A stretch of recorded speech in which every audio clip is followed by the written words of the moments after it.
Donc, on revient, on continue. Je donne un exemple. On va montrer que la parabole, j'ai pris la parabole, la paramétrisation du parabole, alpha t, t2. Je ne fais pas la parabole pour t appartient à r. J'ai pris seulement une partie du parabole. Vous pouvez dessiner un réadic chouïa, de 0 jusqu'à l'1. Ok, 0 jusqu'à l'1. Alors, je vais montrer que avec le parabole, la partie du parabole qui est définie par t, t2 avec t appartient à l'intervalle 0,1. Alors, je vais montrer que la longueur TH est finie, c'est-à-dire c'est un arc rectifiable. Ok, qui on va montrer que c'est un arc rectifiable.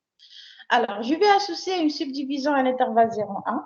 Il y a une subdivision pour k quelconque. Je ne vais pas donner des cas ou là comme ça, ou là je vais donner un cas quelconque et je vais associer une subdivision avec T0 C0 ou TK C1. Je vais calculer le alpha P, on essaie le sub taha ou est-ce que la longueur taille, l'arc taille est rectifiable. Je vais calculer, c'est un exemple pour montrer comment on calcule le alpha, c'est-à-dire la longueur de alpha P pour P quelconque. On va faire le sub. Alors, on a le alpha P, c'est la somme pour I varie de 1 à K de alpha TI moins alpha TI moins 1. La définition de la longueur. Alors, je remplace. Alpha TI, c'est TI au carré. Alors, je vais la base canonique E1, E2. C'est-à-dire la base canonique de R2. C'est TI E1 plus TI à la puissance 2, E2. Les rappels, si vous vous rappelez, on a une fonction vectorielle qui s'écrit sur la forme F1E1, F2E2, F3E3, etc. Là, on se limite sur le E1E2 ou la E1E2, E3. Donc, là, on a deux composants. Donc, nous sommes dans R2, c'est une courbe plane. On a R2, ou la base canonique, il y a E1, E2. Qui je un point de R de XY, c'est XE1 plus YE2. Donc, c'est TE1 plus TE2, E2.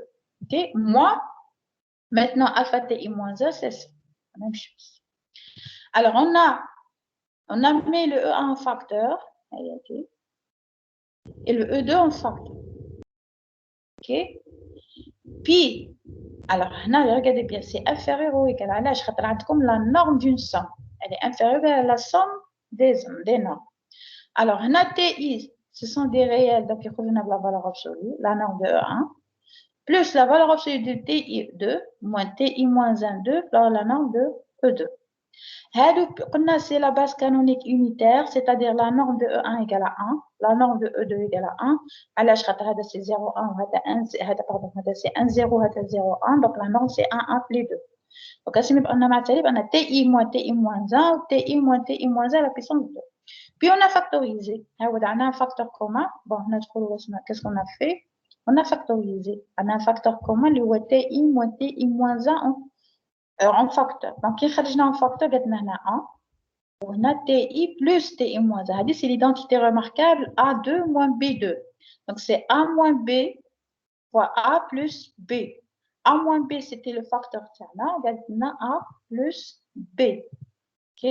Toujours inférieur ou égal. Encore. Alors, on sait bien que le TI-1 est plus petit que TI.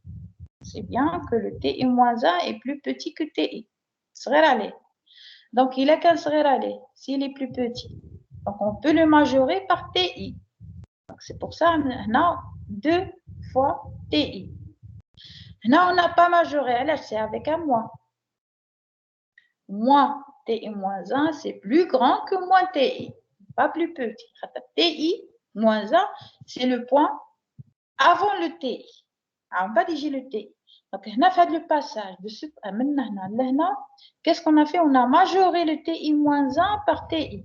C'est-à-dire l'ordre, il a amené 0, 1, 2, 3, etc. On a majoré le 2 par 3, c'est plus petit que 3. OK? Donc, gardons le 1, gardons le 2 fois TI. OK? Encore, on sait bien que le TI est entre 0 et 1. Le TI il est entre 0 et 1. Donc, le 2 fois TI il est entre 0 et 2.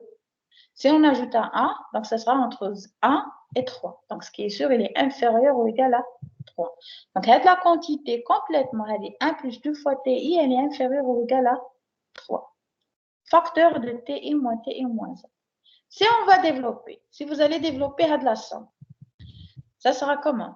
T1 moins, pardon, ça sera ça sera T1 moins T0, plus T2 moins T1, plus T3 moins T2, plus T4 moins T3, et ainsi de suite.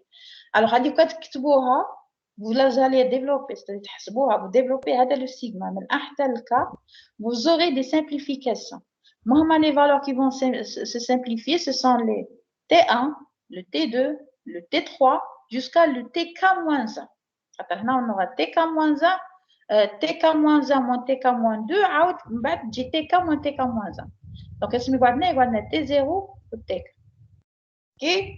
Ou TK moins T0, ce qui est sûr, c'est 1 moins 0. T0, c'est 0, TK, c'est 1. Donc, on obtient 3. C'est-à-dire que le LP,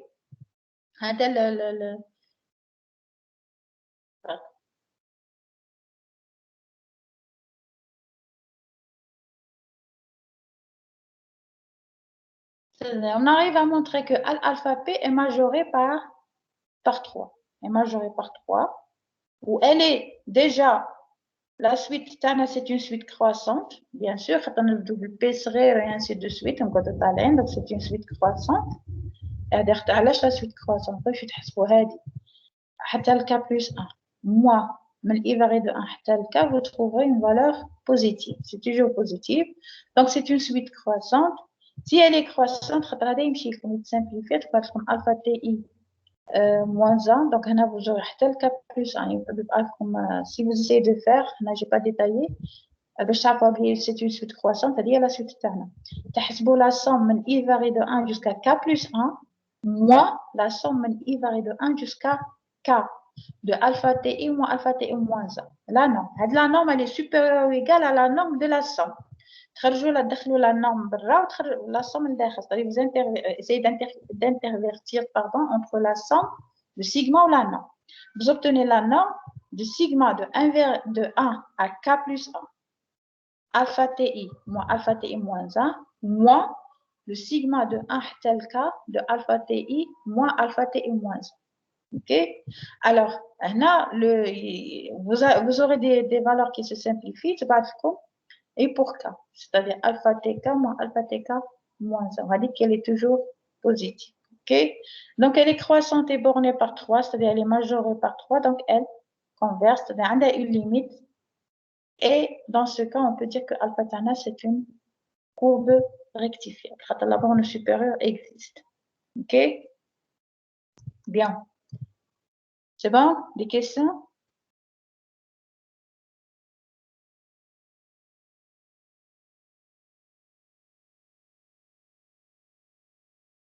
Bien.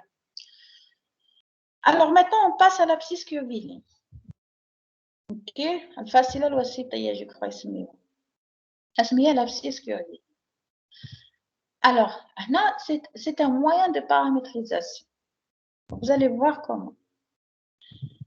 Alors, lorsqu'on a fait la paramétrisation d'une courbe alpha, on a pris un t, un paramètre quelconque, un réel quelconque, et à chaque t, on associe alpha de t. Le support, c'est la courbe paramétrée alpha.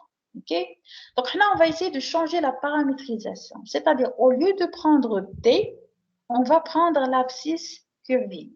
Mais on va définir l'abscisse curviligne. Alors, l'abscisse curviligne, c'est la longueur. Donc, regardez bien. On appelle abscisse curviligne de alpha toute application définie sur I à valeur non R, puisque c'est une valeur réelle, telle que le ST1 moins ST2, c'est la longueur de alpha. C'est-à-dire, je vais prendre, j'espère que j'ai dessiné ça. Bon, non.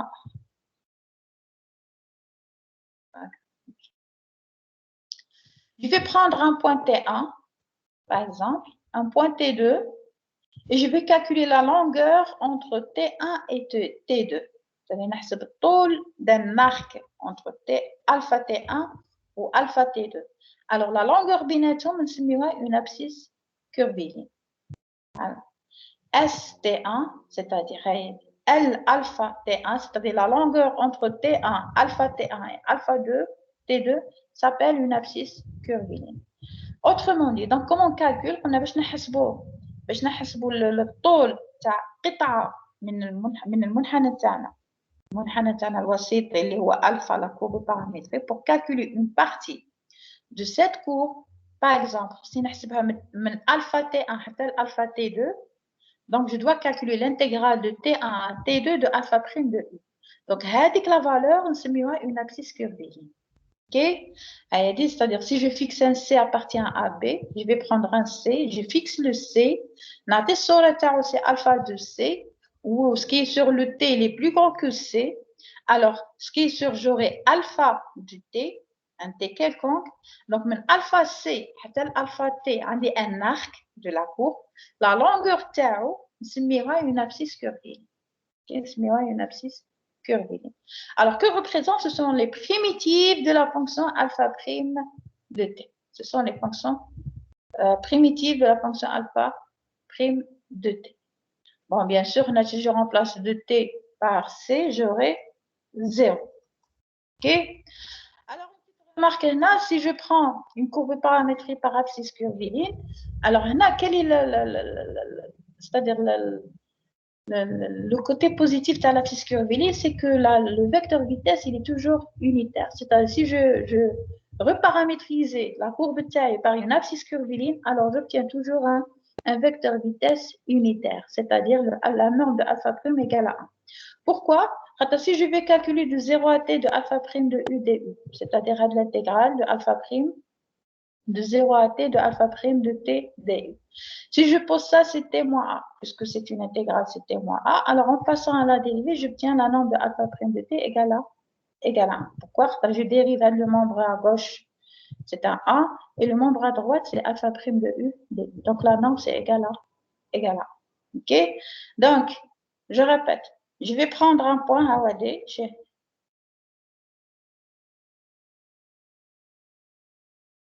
Alors, je prends le point O. O, c'est alpha C. Un point quelconque T, c'est alpha du T. نسميه M. Alors, هذا الطول c'est une abscisse curviligne. الطول تاع هذا القوس نسميها une abscisse curviligne. Alors, c'est-à-dire je vais prendre comme un point de départ. Si je bouge le T, j'aurai plusieurs abscisses curvilignes. Si je fixe le S, alors j'obtiens une nouvelle paramétrisation, c'est-à-dire comment un C, c'est une application définie sur AB à valeur dans l'intervalle J. C'est quoi le J? C'est-à-dire c'est l'intervalle J. Si je vais calculer l'image takam les alpha de C, on se met par l'application S, c'est-à-dire l'intégrale, par exemple, de 0 à t de alpha prime de t si je commence par 0, ou l'intégrale de a à t si je commence par a, c'est-à-dire sur l'intervalle AB, je vais prendre les intégrales de la forme AT, on accepte le S. Alors, S, elle devient une variable, la nouvelle paramètre tana, c'est-à-dire je suis en train de composer deux fonctions. OK? Si vous prenez, par exemple, le trajet d'une voiture, alors par exemple, au lieu de prendre le paramètre, c'est le temps, alors qu'est-ce que je vais prendre? Le paramètre, c'est la longueur entre le point de départ ou la position de la voiture. OK? C'est-à-dire, on chauffe l'instant T fait 0 par exemple. Alors, on chauffe la position de la voiture par exemple, à l'instant T égale à, par exemple, supposons, on a 0 à 45 minutes. Alors, je vais prendre la 15e minute. La 15e minute, on chauffe la position de la voiture.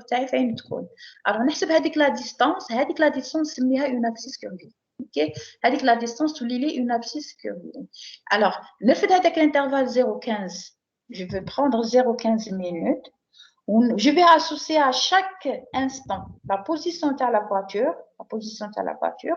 Alors, où lit l'intervalle, au lieu de prendre من 0 ل 15 ولا من 0 ل 45 minutes, je vais prendre l'intervalle تاعي صرا هذيك لا distance تاعي, c'est-à-dire في 0 شحال تكون, في 1 شحال تكون, في 2 في 3 jusqu'à 15 minutes تولي لي un intervalle. OK, et je vais paramétriser la fonction تاعي ولا le trajet تاع la voiture par l'abscisse curviligne.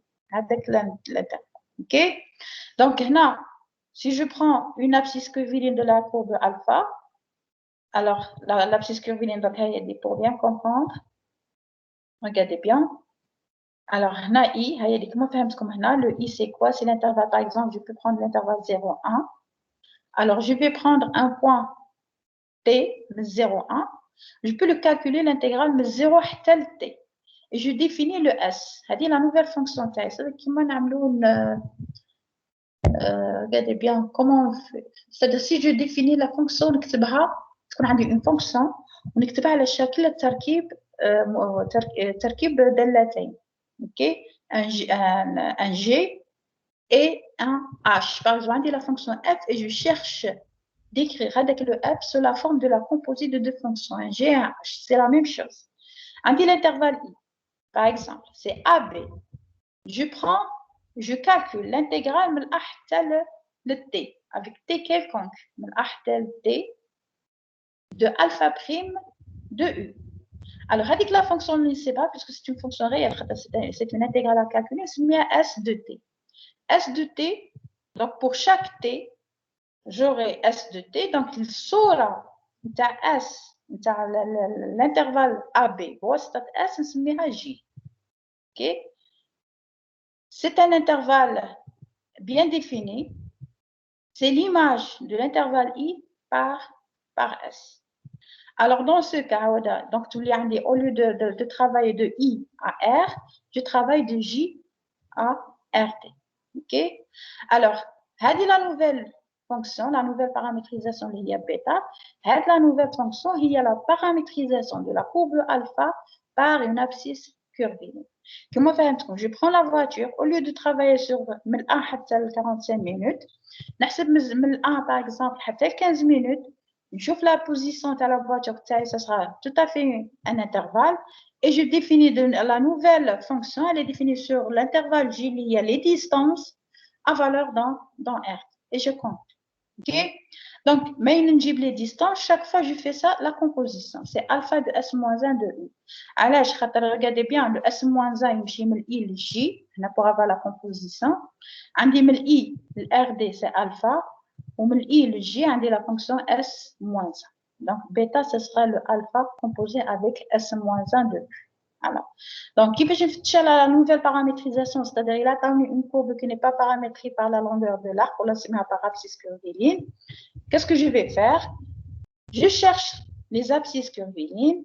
Alors, les abscisses curvilines, toujours, ce sont des applications strictement croissantes, c'est-à-dire je peux parler de S-1. Il est quand continue, elle est strictement croissante, donc on sait bien qu'elle est bijective. Donc, on a une application réciproque liée à S-1 de U. Donc, le S-1, le alpha composé avec S-1 de U, c'est la nouvelle courbe paramétrique qu'on va la noter par bêta de U. Quand je nous la norme de bêta prime de U, on trouve 1. Donc, en conclusion, si vous avez une courbe paramétrique, on calcule le vecteur vitesse. C'est la norme, c'est-à-dire la vitesse. C'est la norme de bêta prime ou de alpha prime de T égale à 1. Donc, la courbe Tana, c'est une courbe paramétrée par abscisse curviligne. OK, par abscisse curviligne, c'est-à-dire des fois se voit par abscisse curviligne, ou là des fois on le compte paramétré par la longueur de l'arc, ou là des fois on le compte une paramétrisation normale. OK? Si la norme est différente de 1, alors on peut la reparamétriser. C'est pas toujours simple, mais des fois on peut. Comment? On calcule une abscisse curviligne من A tel T, on trouve une fonction qui dépend de T, on cherche l'application inverse et on calcule la composition. OK? Alors, là, on va voir pourquoi la fonction Tana, c'est une fonction avec l'abscisse curviligne. Là, on va voir pourquoi elle est strictement croissante. Alors, donc là, j'ai pas dit, donc, si S est une abscisse curviligne de la courbe alpha, alors S est une application strictement croissante de U sur J. De plus, si on pose bêta égale à J, si l'application définie sur J a valeur dans RD, tel que bêta c'est la composée de alpha et S moins 1, فهمتكم علاش خاطر S moins 1 تمشي من I حتى ل J, donc c'est, pardon, من J حتى ل I عاود من I حتى ل RD, donc on aura alpha et S moins 1. Alors la nouvelle fonction c'est un bêta. Alors bêta est un nouveau paramétrage de la courbe alpha qui vérifie la norme de bêta prime de U égale à 1. Et on va faire la démonstration. Premièrement, pourquoi elle est strictement croissante? C'est l'intégrale de CAT de alpha prime de U du. Si on calcule la dérivée de c'est ce qu'il y a à l'intérieur. Maintenant, on sait bien que la norme elle est toujours positive. Donc, elle est strictement croissante. مشتقة موجبة تماما. Donc, الدالة تاعنا هي دالة متزايدة. Ceci implique que S est injective, donc bijective puisqu'elle est strictement croissante continue. Donc, de I sur I qui est J, c'est S de I. Voilà, c'est une notion algébrique pour la dénotion d'analyse. Alors, si elle est bijective, donc admet une application réciproque qui est définie sur J à valeur dans. Alors, on a appris المشتقة تاع الدالة الأصلية. Bon, pardon, j'ai oublié la dérivée. المشتقة تاع الدالة الأصلية S-1 de U'. C'est quoi? On sait bien que c'est 1 sur S' de S-1 de U. La réciproque. C'est quoi? C'est 1 sur F' composé avec F-1. Et F', c'est alpha prime. Alpha prime composé avec S-1 de U. C'est S' de T composé avec S-1 de U. C'est la norme de alpha prime S-1 de U. OK? Alors, ça, c'est le S-1'. Pardon, c'est Mustaqa. Alors, on définit la courbe paramétrée bêta. Bêta, c'est alpha composé avec S-1. En général, c'est-à-dire pour calculer la norme. Donc, on va voir c'est quoi. C'est-à-dire on va vérifier. Maintenant, on va calculer la norme de bêta prime de U. Est-ce que c'est 1? Alors, pour calculer la norme, on a besoin de bêta prime de U. Alors, puisque c'est la composée, donc il y a la dérivée de alpha composée avec S-1 fois la dérivée de S-1. هذا مشتقة التركيب alpha prime composé avec S-1 point S-1. Alors قلنا S-1 هي هذه on remplace. Non? Donc on aura alpha prime S-1 de U point 1 sur S prime S-1. Alors S prime S-1 c'est ça. Donc si on remplace, on a alpha prime S-1 de U sur la norme de alpha prime S-1 de U.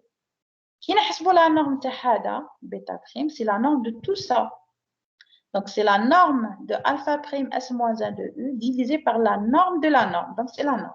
On trouve 1. Donc une abscisse, voilà, une courbe paramétrée par abscisse curviligne, c'est une courbe dans la norme de la dérivée du vecteur vitesse égale à 1. Donc, des fois, c'est beau, paramétré par la longueur de l'arc, on a paramétré par abscisse curviligne, on a une paramétrisation normale. OK? Alors, là, on va traiter quelques exemples. On a déjà la fiche de TD, un exercice sur l'abscisse curviligne. Je prends avec la cubique. La cubique qu'on a définie sur R valant dans R2, on a des T2, T3.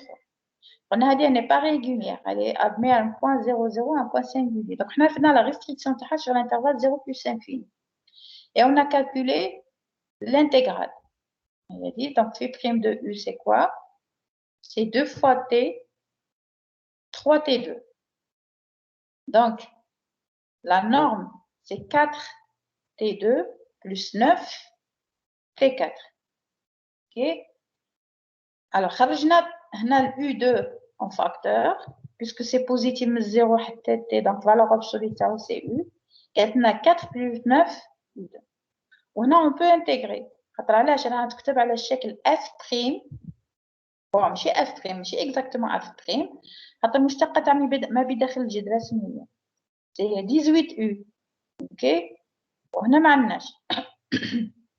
ولا خرجنا le 4 comme vous voulez. هنا bon on a fait un petit calcul. Donc pardon. La fonction تاعنا elle s'écrit sous la forme x racine de 4 plus 9x2 dx. Là, on remarque que si on dérive ce qu'il y a à l'intérieur, c'est 18x. Il y a des analyses. Qu'est-ce qu'il faut faire? Il suffit de multiplier et diviser par le 18. OK?